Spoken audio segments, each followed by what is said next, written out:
Hariyam, Shri Gurubhyo Namaha. In a vast desert, two tribes were forced to live nomadic lifestyles, moving from oasis to oasis. Each oasis was very small, and so they ran the risk of it drying out if they stayed too long. And so they drove themselves out into the harsh desert heat and wind, wandering for another oasis. But as fortune would have it, one tribe found an amazingly lush oasis where the fauna had grown so abundantly that there were even birds chirping and animals laying lazily under the shade of trees. As the chief of the tribe went to give thanks to the spring of water before using it, the spring spoke and said, "I flow abundantly. There will always be enough for all mankind. All beings, I flow to nourish and to replenish." The chief was thrilled. This would end their nomadic lifestyle. They can stay here peacefully. He sent a message to the other tribe, who came and were as grateful as the first tribe, and they lived so harmoniously for about 3 generations, each time passing on the promise that the spring made. The son of the Sultan, after about 3 generations, was riding back to the oasis from the desert when he spotted a third tribe approaching.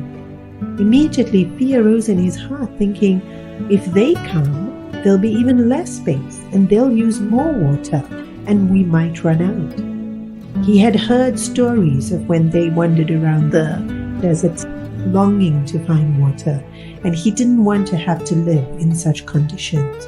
So he immediately convinced his father that what if the spring runs out? What if there isn't enough? What if we have to go back to that horrible lifestyle? The father tried to reassure him that the spring had promised.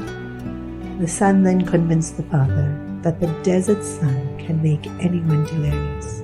How do we know the chief didn't imagine the spring speaking? Suddenly, the father was convinced. He gathered the army and drove the original tribe out from the oasis. They then stayed there thinking they would be peaceful and secure.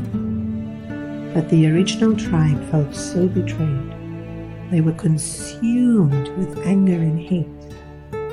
They had opened their arms and invited this tribe in, and this is how they were paid back. They too saw the third tribe approaching. They combined forces with the third tribe and launched an attack at the oasis, took charge of it, and drove this tribe away.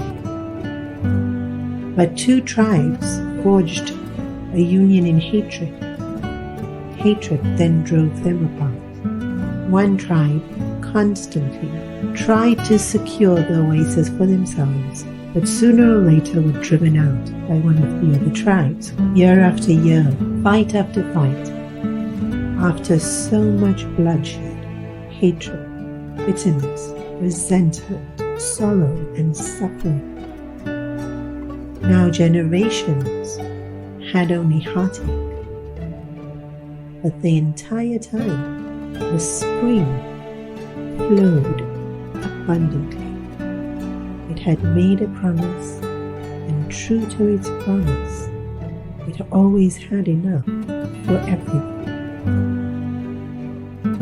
Within our hearts, each and every single one of us have this eternal spring of joy and peace, of love, of abundance, of talent, of nobility, and virtue. It flows abundantly. But we forget. We forget that that spring is abundant, and we feel we need to protect ourselves. We pair up with some and we hold others at a distance. We betray, we get petty, we fight, we squander, we quarrel. But the entire time, the spring flows abundantly. The great teachers of the world guide us to the path of meditation so that we can draw our attention within and reconnect once again with that abundant spring flowing within us and enjoy what it has to offer and share it with others. There are many, many meditational techniques, and the one that the Hanuman Chalisa recommends towards the end, Aura Devata Chittana Darahi Hanumata Sehi Sarva Sukha Karahi Sankata Kate Mite Sabapira Josumire Hanumata Balapira, is to meditate on the form of Lord Hanuman. In the Bhagavad Gita, chapter 12, verse number 5, Sri Krishna explains that when we have a form, when we have a body, it's much easier for us to focus on a form. When we extremely identified with our form, with our body, to think of something infinite and formless and unmanifest is much harder. Avyakta hi katir dukham teha vadbir avapyate. When we meditate on a particular form, we're not considering that form as divinity alone. We know this form is but a representation of the ideal. It's a representation of the formless. And the example that is given is when we have a thorn piercing our feet or foot in the days when they would walk bare feet through the jungle. To remove that thorn that is causing so much pain in the foot, they use another thorn. And once the second thorn removes the first, both are discarded. In the same way, the ultimate goal is to abandon all names and forms. But to get to that formless self, we need that pure concentration. And to help us get that concentration, initially, we hold on to a particular form, a form that inspires us and uplifts us, a form that helps us feel connected, helps us feel love, reverence, devotion. So it acts as a goal, and it also acts as a means. And the point is not which form. In the Chalisa, it's Hanumanji, but it can be any form. It can be any of the gods or goddesses of any of the world's religions. And it can also be things in nature, like the sun, the moon, the sky, clouds, mountains, trees. It can be just a flame of light. What's important is that we take our attention within.